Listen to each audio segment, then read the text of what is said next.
Well, we have a wonderful opportunity to hear from Tom and Karen Bursma this morning. And we just to let you know a little bit about Tom Bursma, they both actually were raised in Michigan, and they have 4 children. So they've only been living in Canada for 9 years, but 15 years prior to that, they've been involved in numerous activities and trips and summer initiatives at different reserves in northern Canada. And they share life with friends on 4 separate reserves within an hour's drive of their home.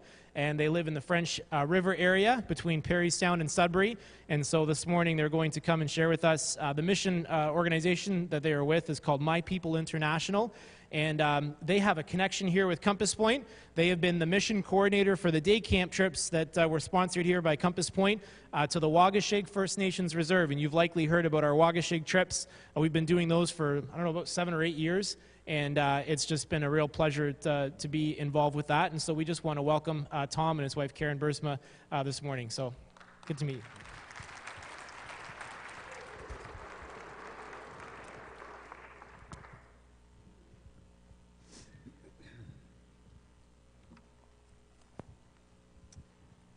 I have to start out by saying thank you. Karen and I don't get to church a great deal. When we do, it's our own gathering, as we call it. And we are the church. We are the gathering. And so just to sit and to worship is powerful for us. And I appreciate what you've done this morning just to already touch my heart. And so we trust that we can do a little bit for you as well. Ani, Nishna. Ani, Nishna.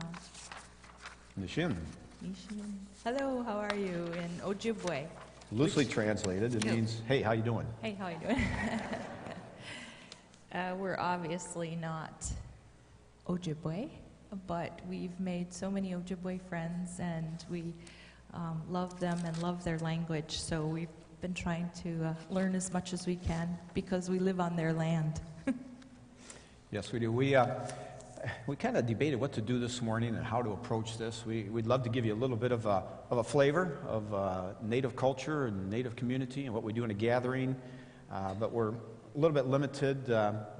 We would have to have things in a circle, and I probably would have been frowned on in this establishment if I'd pulled up the pews and put them in a circle, so that didn't work. And the 9:15 start's kind of different as well. When we notify that we're having our gathering, we say that we're going to start around 11. And we start around 11. And we end when we're done. And that's Native culture. It's much more of a free-flowing, if you will. And so we didn't think that would work out too well this morning. So we're going to try just to give you a little bit of sense of things right now. You can see that we're not wearing a coat and tie. These are called ribbon shirts.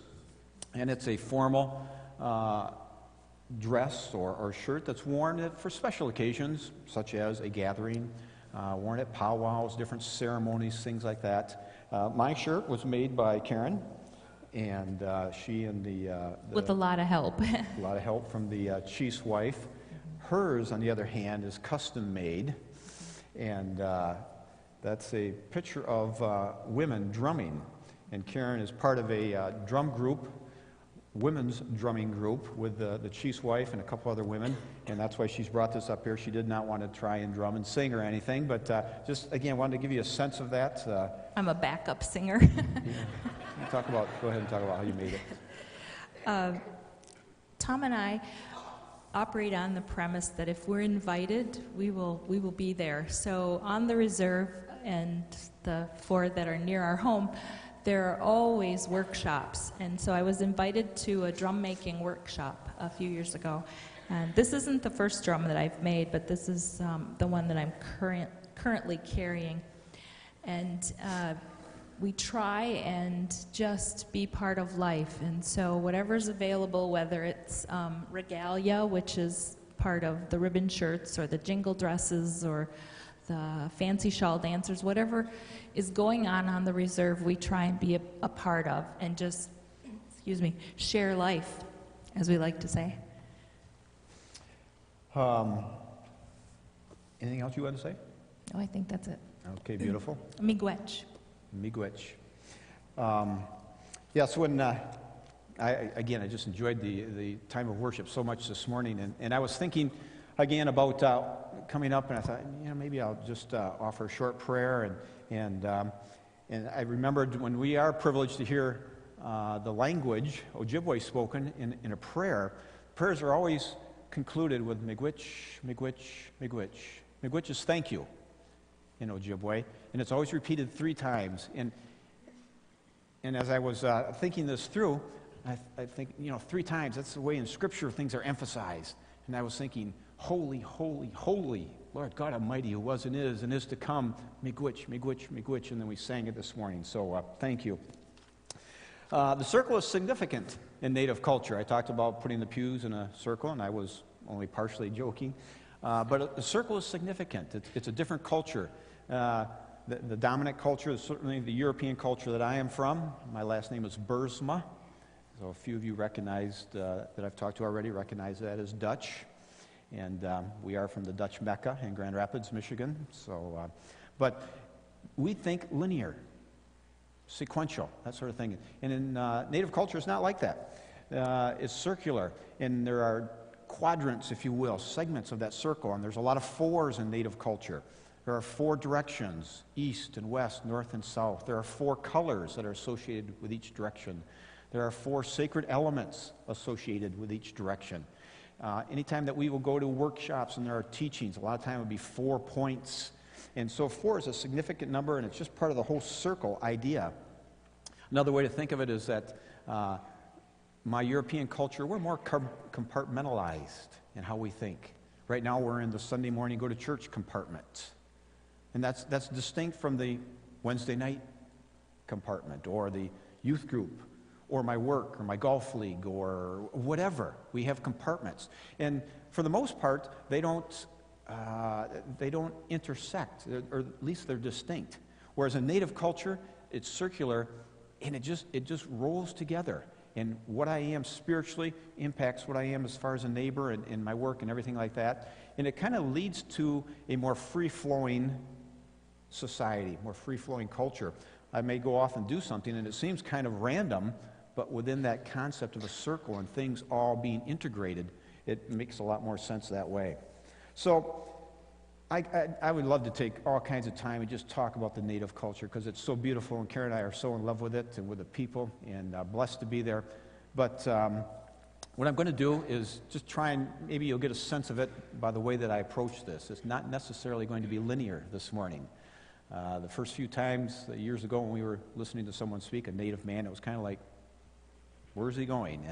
And so there might be a little bit of that this morning, and don't worry, I'm not totally confused, but you might get a bit of the flavor of things. But I do have 3 points. They don't all start with the same letter, but I do have 3 points, and it's past, present, and future. And I've been talking about the present, I guess, a little bit, and what we're doing. As was said, we live up in the French River area. If you're familiar with that, up Highway 69.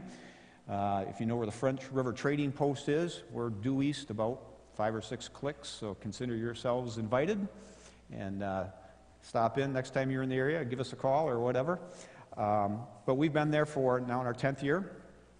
There are 4 reserves within an hour drive of our house. Small communities, 100 to 200 people on the community. So they're small town. It's not Toronto, that's for sure. And the pace of life is different, and it's better, I think, but be that as it may. That's what it is. So that's just a bit of the present for us. The present for you, at least over the last couple of weeks, with this Looking Outward series, is really, I want you to know, it's resonated with my heart, just reading the titles. The first one was East Hamilton, or the population over there, and it's a tough area, as I understand. And, the reserves are tough areas, too. And I was just reminded that Jesus said he came for the sick. It's not the healthy that need a doctor. And we're all sick, I understand that. But some areas are just more desperate than others. And so that's what Jesus came for. And the new Canadians that you're reaching out to, Karen and I are foreigners. We're foreigners in a different country. And the longer we're here, the more I realize that there really is a difference between Canada and the United States. different in many ways, on many levels. And so we're foreigners, so again, that just resonates with us. And the disabled, or the what I like to think of as the underserved, the easily overlooked, the undervalued even, that certainly speaks to the Native people as well in many ways as a minority group. And obviously that leads into today, the outward look towards First Nation people.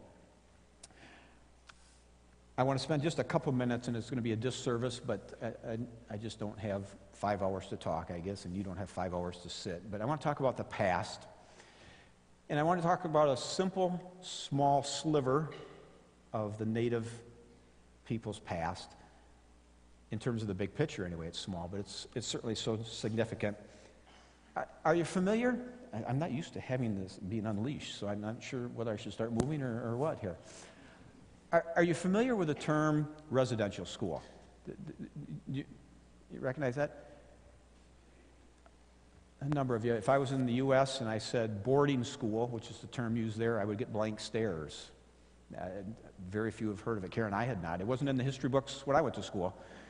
So you know a little bit about it. Could you explain what it is and what was involved? Don't raise your hand, but it's a sad picture. There's a reason it's not in the history books, because it's a tragic picture. And it's important because for us, it's the backdrop against which we plan and think and do everything. It's the basis, if you will, for so much of what we do and how we do this. Karen mentioned that we live among. That's how we look at what we're doing. We share life, the good, the bad, the ugly. And the residential schools were a plan of the government, so it's already, you get a little nervous. And you know what, governments are the same no matter what the country or the culture or the continent for that matter. But the government, probably in the late 1800s, had what they called an Indian problem. And the problem was that even though the Aboriginal people of North America had been conquered and annihilated, almost obliterated, they really weren't defeated. They determinedly maintained their culture and their unique and distinctiveness. And the government wanted them to toe the line and to blend in to the society at large.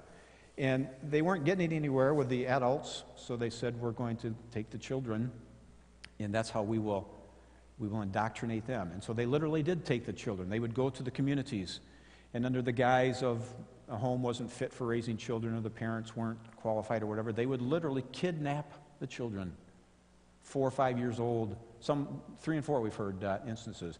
Take them to a facility a long way away. Right now, the closest one to us is 2.5-hour drive. That's right now.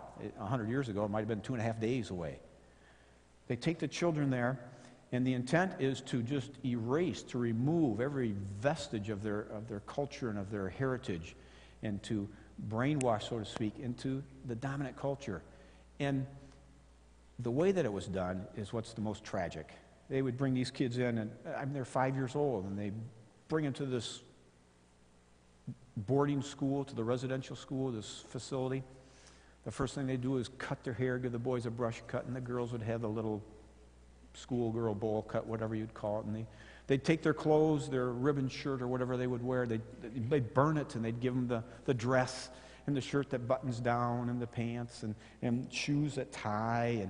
And they changed their food, they changed their schedule, they changed their priorities in life. They changed everything, and they changed their language. They would not let them speak their native tongue. So imagine this, a 5-year-old ripped from his parents' arms. He's brought to this place forever away. And the first thing is going to be, where am I? What's going on? But of course he speaks it in the language he knows. And so he gets slapped. And we heard stories just a couple months ago. We were at a conference, a workshop, and they were talking about this one young man. I don't know how old he was, probably 8 or 9, and he was kind of stubborn. And he spoke the language, and they had the yardstick or the ruler, and they slapped him on the mouth, and he'd speak it again. So his face swelled up just for speaking his language. So the schools were just very oppressive. And there was no visitors. Mom and Dad didn't come to visit. They weren't allowed. Maybe they'd go home a couple of times in the year, maybe not. But it was all underneath this mantra, this banner, and this is from the government, which said, kill the Indian, save the man, or save the child.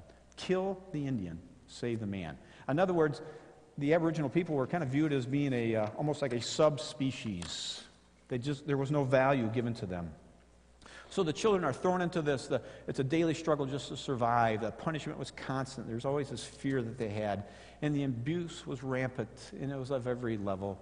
It was physical and emotional and sexual, and they were just dark, dark places.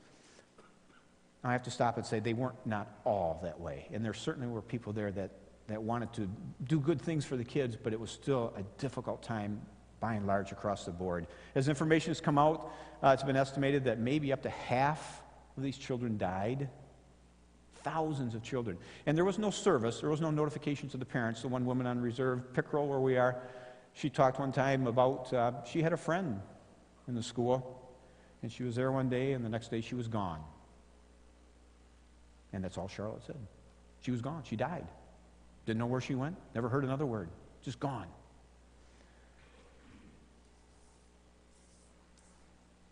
That's really, it's not a pretty story. It's why it's not in the history books, I guess. But for us, the worst part is that while the government had the idea, while the government funded it, they were largely run by the church. It was the priests and the pastors and the missionaries who were there running these schools. So words like church and God and Bible and religion are all in the memory banks or the memory bucket in so many Native people as words like kidnap and abuse and death and separation. And when we go into the reserve, we tell the teams, if you go in and say, smile, Jesus loves you, has a wonderful plan for your life, it doesn't say the same thing that you think of when you're here at Compass Point. It just brings all these memories up of all this hurt and all this pain. Those that are experts, professionals in this, say that the trauma that these generations have gone through is very much like a PTSD, a post-traumatic stress, and it crosses generations, and it's just a nasty thing. So the end result is they were not assimilated.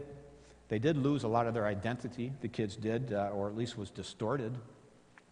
The communal nature of their culture, where they came from, was broken. The bonds with family and community were just lost.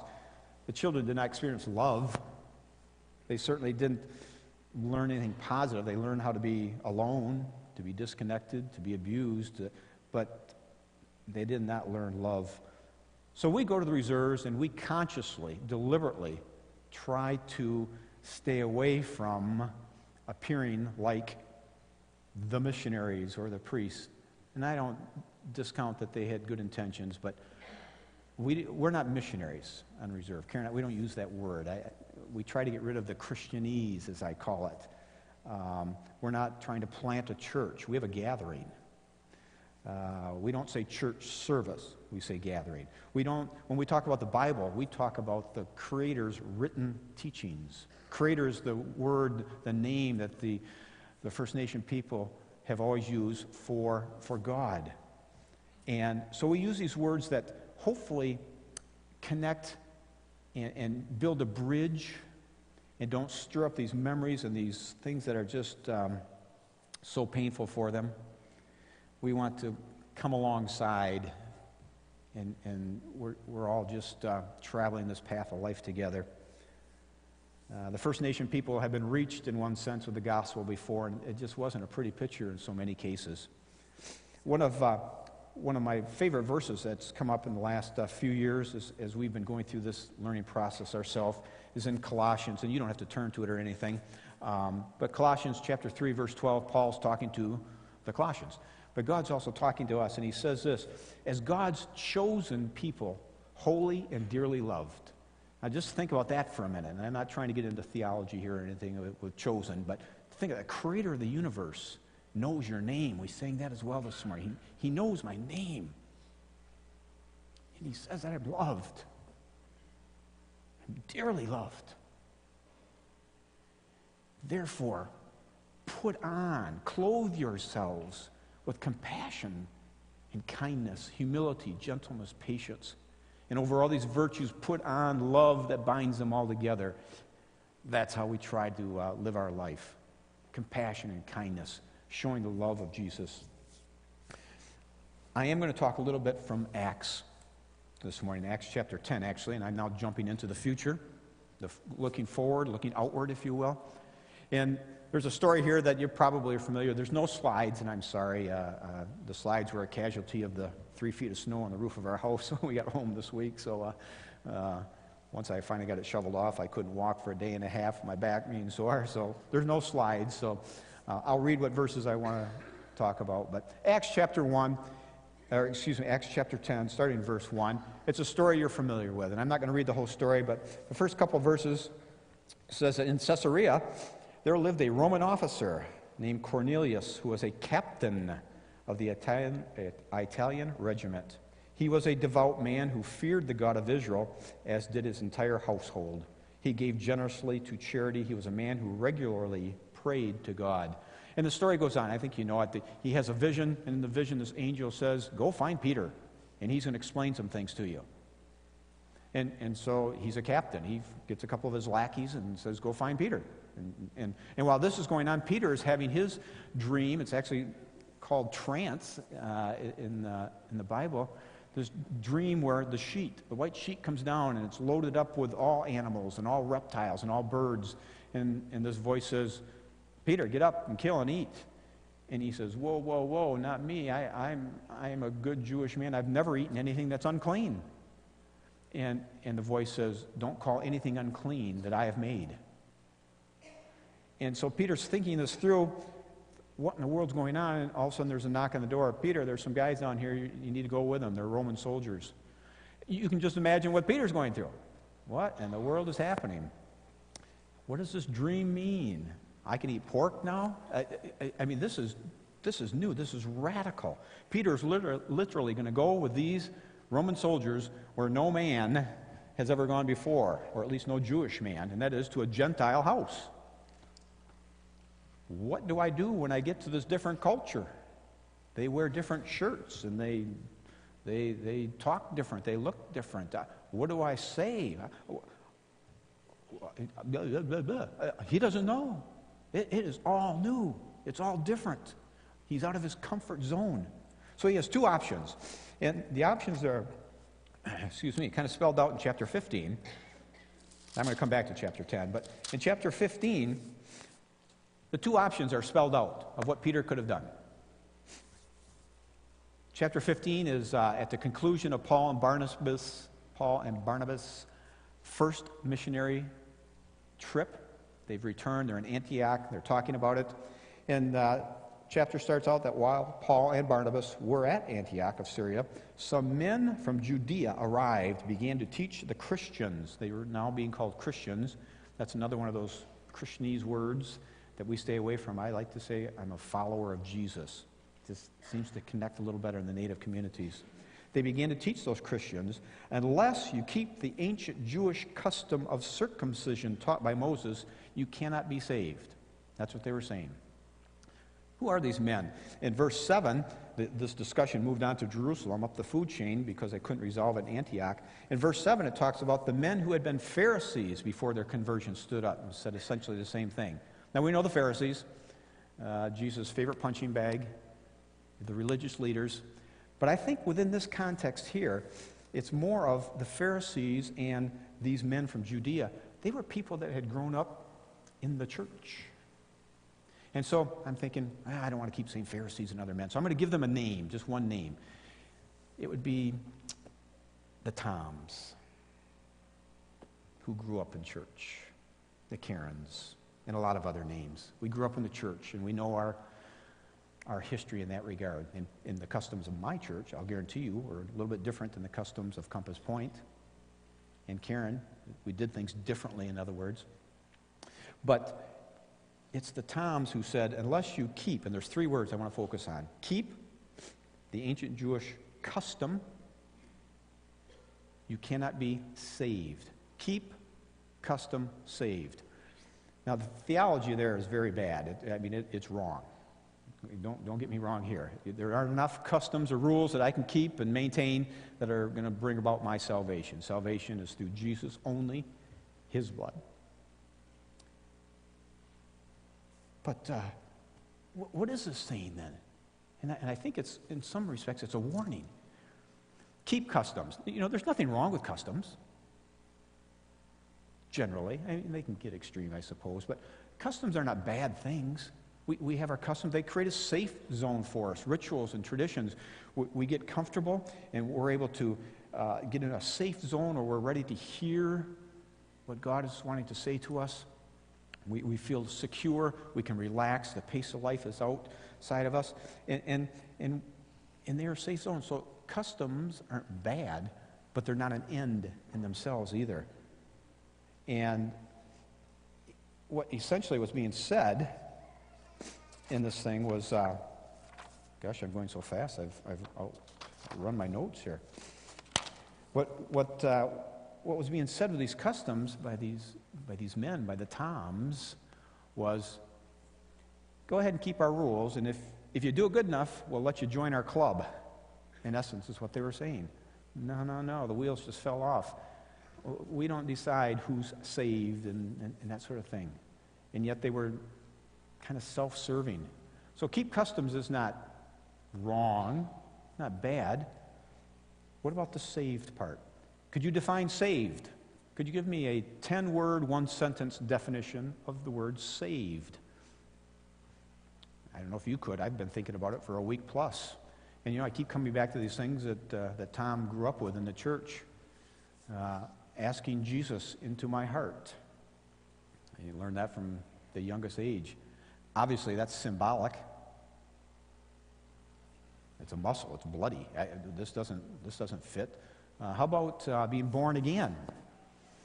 Nicodemus struggled with that one, but it's something we recognize here in the church.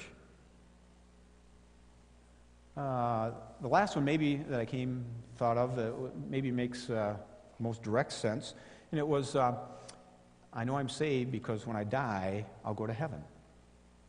Okay, again, we can understand that a little bit. But let me up the ante a little bit, or raise a difficulty factor.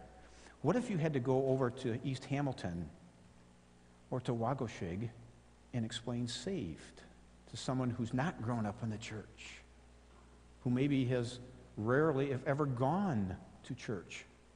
All those definitions are kind of like, what do you really mean?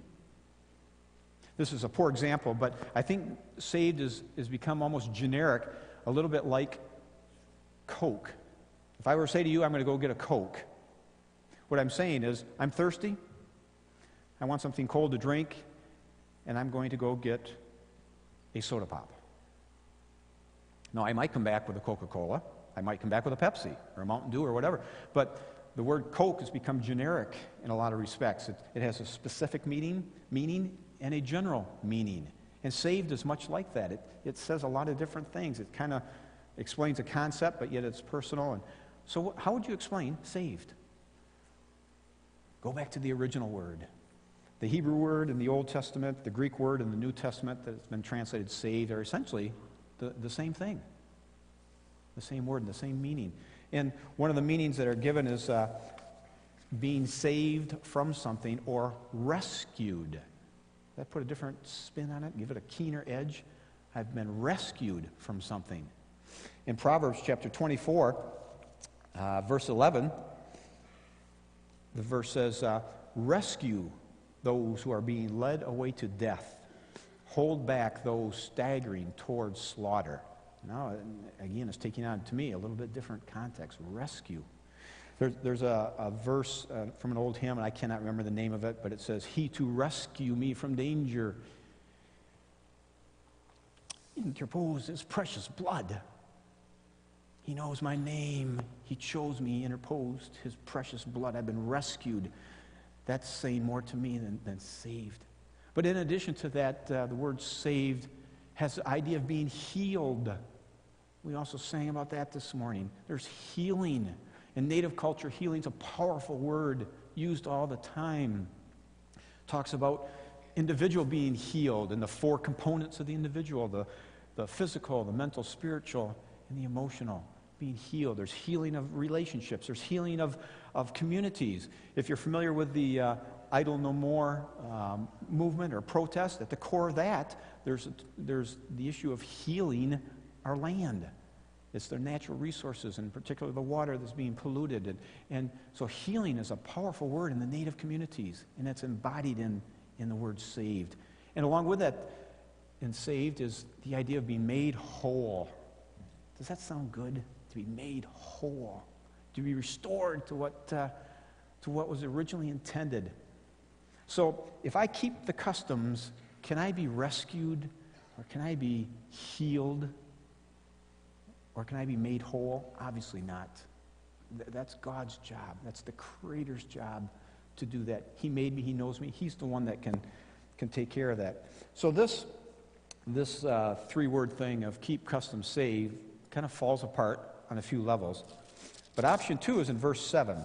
And I'm reading from the New Living Translation. And the wording, I like it. It's concise. But in verse 7, Peter says, "Brothers, you all know that God chose me from among you some time ago to preach to the Gentiles," that radical movement, "so that they could hear the good news and believe." Hear, good news is Jesus.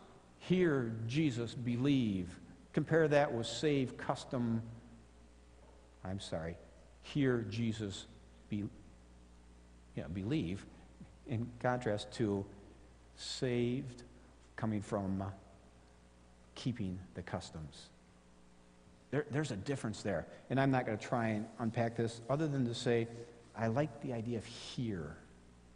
I've been challenged many times to live my life so that people can see Jesus. I've never thought about people hearing Jesus. Now, the idea is the same of how to live, but seeing you can do from a distance. I can see the people in the back row. I can see you here. I can't hear you. Hearing is more personal. It's more intimate. And I like that. Hear Jesus personally. Hear him intimately. Hear that he loves you, that he has compassion and kindness, that he's gentle, humble, patient.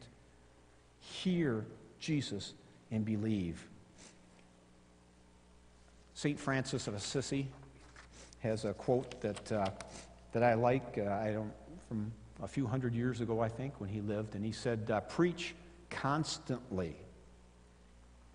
When necessary, use words." Peter chose option 2, and there's not enough time for me to go back to chapter 10, but it's a great section. Chapter 10, verse 34 is where Peter starts talking to Cornelius. And you can just sense it in there that he starts out, he's almost talking to himself, like he's trying to convince himself that I really should be here. Maybe I should go back and look at the rerun of that dream again. And so he's like talking to himself, and then he starts out and he's kind of tentative.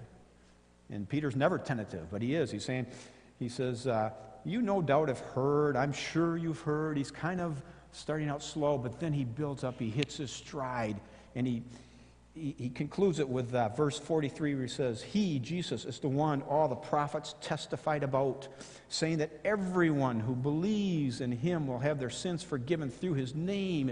It builds, and that's that powerful statement of Jesus.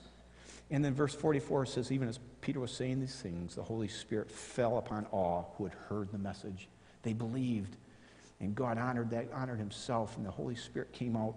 In the gospel, Jesus was heard by the Gentiles, by us. What does all this mean? And I'm sorry, I feel like I've really run through that.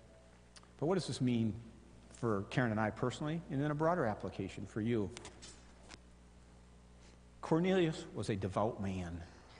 It says he feared the God of Israel. He prayed to God.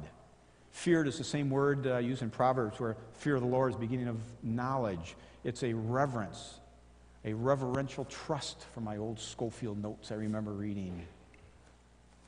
Cornelius feared the God of Israel. He revered him. He prayed to that God. Now, he prayed different. He was not a Jew. He wasn't in the synagogue, so I'm sure he prayed differently. Not sure what that means, but he was genuinely, sincerely searching for that God of Israel. He gave to the poor. He was devout. He wanted to know more. He was ready. He was poised and positioned to hear about Jesus. And Peter came and he delivered that. Hear Jesus and believe. And he did, and the Holy Spirit fell on them. In 1492, Columbus sailed the ocean blue. And I don't know what the rest of that poem is, but when those first Europeans washed up on the North American shore and all the others came afterwards, they encountered a people who served, who sought, who worshiped a single supreme being, a single God, if you will. They called him Creator, but they sought him out. They prayed to him differently than my ancestors did in Holland, but they were sincere and they wanted to know him. They sought him out. They were positioned, they were ready, they were poised to hear about Jesus. And in far too many cases, we came over and said, keep the customs.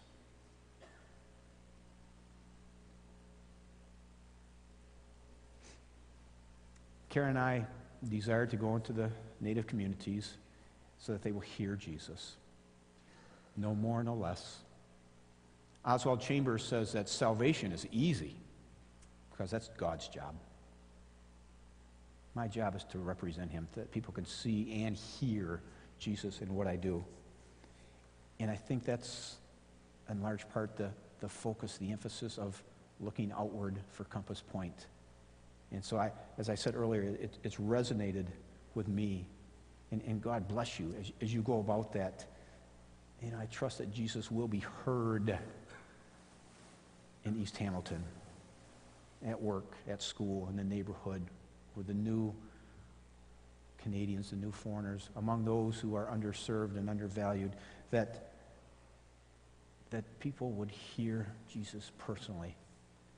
And if you're stirred in any way this morning or through this series, I trust that you would feel welcome, feel invited to join us at Wagoshig, so that the people of Wagoshig can hear Jesus. If I was a good preacher, I'd have a story to tie it all together, but I'm not, and I don't. So I'll conclude with just one more, and maybe my last Ojibwe word that I know. As in many languages, there's not a word for goodbye in Ojibwe. There's a word that says basically, see you later, and it's Bamapi. So Bamapi, see you later. I hope sooner rather than later, but Bamapi.